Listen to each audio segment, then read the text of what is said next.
प्यारे भक्तों, आज मैं आपको शास्त्रों में वर्णित महाराज इंद्रद्युम्न के बारे में बतला रहा हूँ। महाराज इंद्रद्युम्न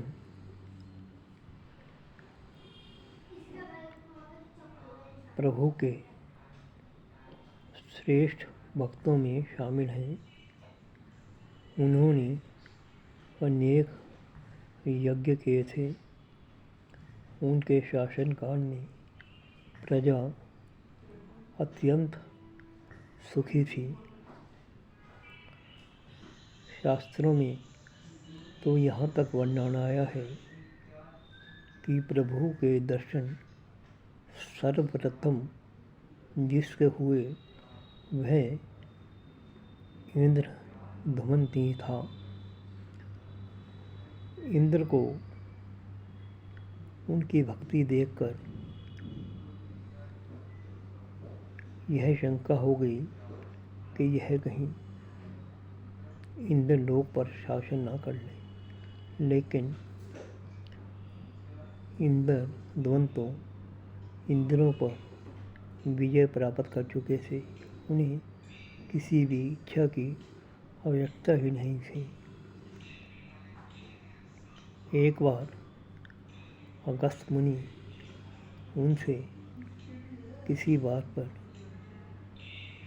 क्रोधित हो गए और उन्होंने महाराज इंद्रद्युम्न को श्राप दे दिया कि तुम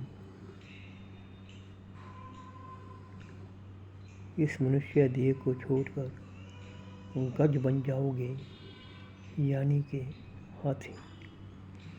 वे समुद्र में उस श्राप के प्रभाव से हाथी बन गए और उधर मायापति की माया देखिए कि एक गंधर्वों में श्रेष्ठ गंधर्वराज हुहु थे, जिनके आचरण से महर्षि देवल रुष्ट हो गए और उन्होंने उस गंधर्वराज को यह श्राप दे दिया कि तुम ग्रह बनोगे। उनको भी श्राप के कारण ग्रह बनना पड़ा। और संयोग देखिए कि वह गज और ग्रह दोनों एक ही समुद्र में रहने लगे। इंद्रद्युम्न प्रभु के भक्त थे, पर प्रभु भी उसके श्राप के कारण उसे इस योनि से उद्धार कराने में असमर्थ थे। कालचक्र चलता रहा। प्रभु ने अगस्त्य मुनि से प्रार्थना की कि अब तो आपका वो शांत हो गया होगा मुनिवर। राजा ने गज योनि को प्राप्त कर लिया है। उसने आपका कोई भी ऐसा तो अपराध नहीं किया था। वह तो परम भक्त है, उस पर कृपा करो। अगस्त्य मुनि ने यही कहा, भगवान, यह तो आपकी माया है। मैं नहीं जानता इसमें क्या रहस्य है। मेरा उस पर अब क्रोध नहीं रहा। जैसा आप चाहें उचित कार्य कीजिए। काल की प्रेरणा से ग्रह ने गज को अपने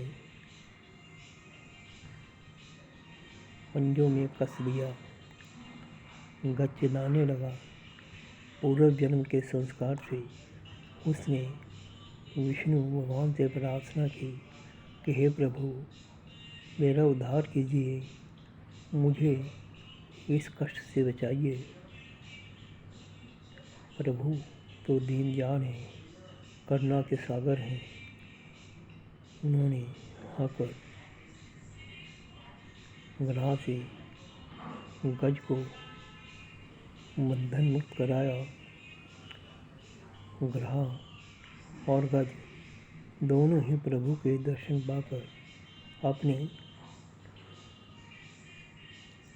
पूर्व में जो उनका शरीर था उसी में आ गए और प्रभु की कृपा से दोनों को भगवान विष्णु का धाम मिला।